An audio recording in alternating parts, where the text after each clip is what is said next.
लोक लीला में फिर भगवान ने प्रेरणा दी तुम सबको, क्या कि अगर कोई अपराध बन जाए तो फिर चिंता करने की जरूरत नहीं है, गुरुजी से पूछो कि इस अपराध से मुक्ति कैसे मिलेगी, उपाय बताओ। तो विश्वामित्र जी से ही उपाय पूछ रहे राम जी। तो विश्वामित्र जी कह रहे चिंता करने की जरूरत नहीं है राम, अगर तुम्हें ऐसा लग रहा है कि मुझसे भूल हो गई तो उस भूल के लिए प्रायश्चित यही है कि गंगा स्नान करो। तो भाई गंगा स्नान करो, देखिए सबके लिए उपाय हैं, हाँ इसलिए तो कथा सुननी चाहिए। गंगा स्नान, गोस्वामी जी कहते चले राम लक्ष्मण मुनि संगा, चले राम लक्ष्मण मुनि संगा, गए जहाँ जग पावन गंगा, गए जहाँ जग पावन गंगा, गए जहाँ जग पावन गंगा, गए जहाँ जग पावन गंगा, गए जहां जग पावन गंगा। चलो गंगा जी के तट पर गंगा स्नान कर लो, कोई दिक्कत नहीं। अच्छा इसके बाद ये चौपाई लिखी कि नहीं, गंगा जी के तट पर विश्वामित्र जी ले गए राम जी को। अरे गंगा तो उनके चरणार बिंदों से निकली हैं, निकली कि नहीं भगवान के, लेकिन ये नर लीला है और नर लीला में गंगा की कितनी बड़ी महिमा है कि गंगा जी के तट पर तुम्हें जाना ही पड़ेगा, निश्चित रूप से जाना पड़ेगा। गंगा की बड़ी महिमा, गंगे तो दर्शनाथ मुक्ति, गंगा जी का दर्शन करो तो मुक्ति मिल जाती है, स्नान कर लो तो कहना ही क्या, दर्शन मात्र से कल्याण होता है। इसलिए आप सब मुक्ति के लिए गंगा जी जाते हो, अपने पुरखों को ले जाते हो, उनकी अस्थियां भी ले जाते हो कि नहीं गंगा जी में, क्यों, मुक्ति मिले, मुक्ति मिले। इसलिए कुछ नास्तिक ऐसे हो गए हैं जो कहते हैं कि भैया परंपरा है तो हम मान रहे हैं, वैसे हम मानते नहीं, लेकिन अब चली आ रही परंपरा तो अब क्या करें क्या करें। तो एक बोला हम परंपरा नहीं मानेंगे, नहीं मानना है हमको। बाप की अस्थियां नहीं ले गया वो गंगा, अकेले ही लड़का था, नहीं ले गया। उसकी मां ने कहा बेटा ये परंपरा है, और परंपरा ही नहीं है, ये शास्त्रीय विधान है, बिना गंगा में अस्थि भेजे मुक्ति नहीं मिलेगी। इसलिए तुम्हारे पिता, मेरे पति तुम्हारे पिता हैं, कम से कम उनको गंगा जी तक पहुंचा दो, ये किराया में दे रही, लो ले जाओ, किराया में दे रही, लेकिन ले जाओ। तो माता जी चुपचाप रहो, चुपचाप रहो। दूसरे दिन फिर मां बोली कि आज मुझे नींद नहीं आई बेटा, क्योंकि तुम्हारे पिताजी स्वप्न में बार बार कह रहे हैं कि मुझे गंगा जी भेजो, गंगा जी भेजो, गंगा जी भेजो, इसलिए तुम चले जाओ। अच्छा तुम नहीं मानती हो तो मैं जा रहा। अस्थियां लेकर के गया, रोडवेज बस में बैठा था, गंगा जी से 15 किलोमीटर पहले एक नाला निकला था, बड़ा भारी था वो।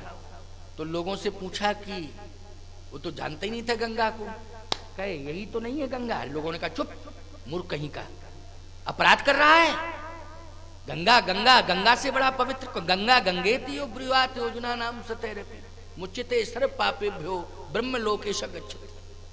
गंगा के समान पवित्र कौन होगा, ये तो नाला है।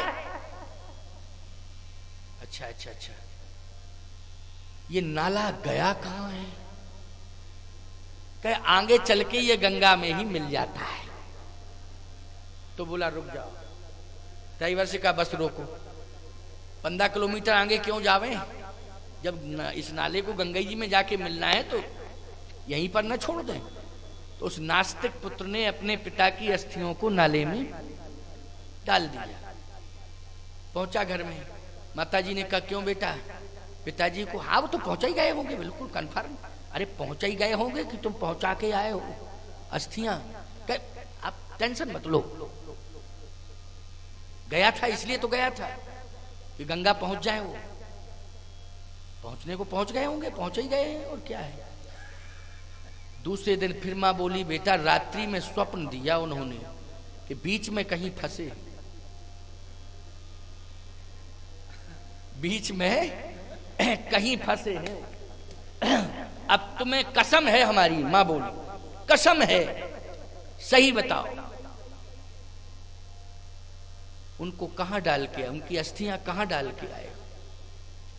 कहे माताजी सही बता दूं, 15-20 किलोमीटर पहले एक नाला था, मैंने लोगों से कहा ये कहां जा रहा है? गंगा जी में। तो मैंने कहा आगे क्यों बढ़ूं, उसी नाले में डाल दिया। कहे इसलिए स्वप्न हो रहा है बार बार। बेटा बोला हम तो सबसे ज्यादा इस बात पर अफसोस जाहिर कर रहे हैं कि पिताजी ने जिंदा में तो परेशान किया है, मरने के बाद भी परेशान कर रहे हैं। जब 20-15 किलोमीटर आगे वो नाला गंगा जी में मिला था और गांव हमारा 80 किलोमीटर है, तो स्वप्न देने 80 किलोमीटर चले आए, 15 किलोमीटर खिसक नहीं पाए आगे। 15 किलोमीटर तो आगे थी गंगा जी। अब बोलो ईमानदारी से, ऐसे बेटों से तो बेटों का ना होना ही ज्यादा अच्छा है। बोलो है कि नहीं? सावधान, माता पिता से बड़ा कौन हो सकता है प्यारे? जिन्होंने तुम्हें जन्म दिया है, पाला पोषा है, उनसे ज्यादा बड़ा कौन हो सकता, महान कौन हो सकता है? जो उन्होंने तुम्हारे साथ किया है तुम क्या कर सकते हो उनके साथ? इतना ही कर लो कि जो वेद नीति है, लोक नीति है, जो लोक रीति, वेद रीति, समाज की रीति, कुल रीति, इन सब का निर्वाह करना सीखो। इसमें किसी भी प्रकार की टिप्पणी करने की कोई आवश्यकता नहीं है। ये पितृपक्ष चल रहा है प्यारे, माता पिता को प्रसन्न करो। जिनके माता पिता हैं वो उनको सम्मान दें, और जिनके माता पिता चले गए हैं उनके लिए वो तर्पण करें, उनके लिए निश्चित रूप से वो समर्पित हों। ये समर्पण का ही पर्व है। 15 दिन ये सब माता पिता के, जिनके माता पिता चले गए हैं या परपिता आदि आदि चले गए हैं, जाना तो संसार में है ही है। क्यों भाई, कौन रहेगा इस संसार में? सभी को जाना है। जाना है तो उनकी मुक्ति का उपाय जो शास्त्रों ने बताया है, संतों ने बताया है, अथवा परिवार में जो रीति चली आ रही है, उसके अनुसार निर्वाह करना सीखो। ये मौका आपको मिला है कि आप चित्रकूट धाम में दरिद्र नारायण की सेवा, संत सेवा, गौ सेवा, रोगियों की सेवा के लिए पितृपक्ष में मुक्त हस्त से दान कर रहे हैं। इससे बड़ा सौभाग्य आपका और क्या हो सकता है? ये स्वर्णिम अवसर बार बार नहीं मिलता है। भगवान राम ने कहा गुरुदेव गंगा है, इनकी महिमा क्या है? क्या गंगा की महिमा? गाद सून सब कथा सुहाई, जहीं प्रकार सुरसरी में आई। गंगा की जो महिमा है उसका वर्णन किया विश्वामित्र जी ने। तो सीधी सी बात यह है कि कथाओं में तीर्थों की महिमा सुनो, गंगा की महिमा सुनो, गाय की महिमा सुनो, माता पिता की महिमा सुनो, संतों की महिमा सुनो। बोलो ये महिमा सुननी चाहिए कि नहीं? भगवान राम ने भी गुरुदेव के मुख से गंगा की महिमा सुनी।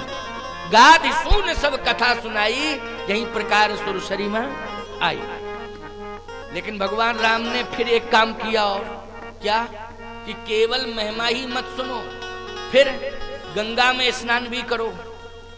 कोई पुनीत सरोवर है उसमें स्नान करो। जो तीर्थ के पवित्र सरोवर हों या पवित्र नदियां हों, पवित्र झरने हों, उनमें स्नान करना चाहिए। स्नान ही नहीं करना चाहिए प्यारे, दान भी करना चाहिए। क्या करना चाहिए? दान। तब प्रभु ऋषि समेत नहाए, विविध दिए दान मई देवन पाए। भगवान ने दान किया। देवताओं ने, जो देवता कौन? भूदेव, ये ब्राह्मण ही जो है धरती के देवता है, इनको दान किया। दान भगवान ने किया प्यारे, और लिया उन्होंने। इसका मतलब है कि दान की भी महिमा है। अच्छा भाई, स्नान करो, तीर्थ की महिमा सुनो, इसके बाद तीर्थ में दान करो, तो होता क्या है? होता यह है कि प्रायश्चित पूरा हो जाता है और प्रसन्नता लौट आती है, यही होता है। तो क्या ऐसा हुआ राम जी के साथ? बोले हाँ, जैसे ही स्नान किया, महिमा सुनी गंगा की, गंगा में दान किया, और दान करने के बाद जैसे ही चलने लगे तो जो प्रसन्नता वापस चली गई थी वो वापस लौट आई। प्रमाण क्या है?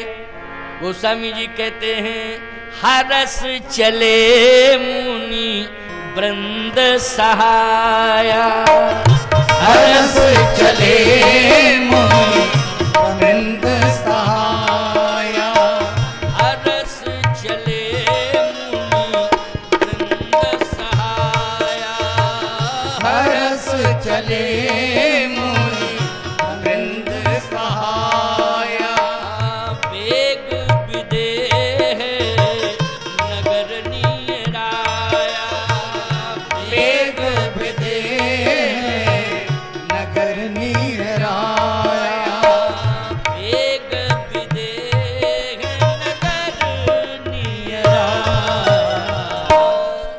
वेग विदेह, विदेह राज्य जी का नगर पास में ही आ गया, जनकपुर।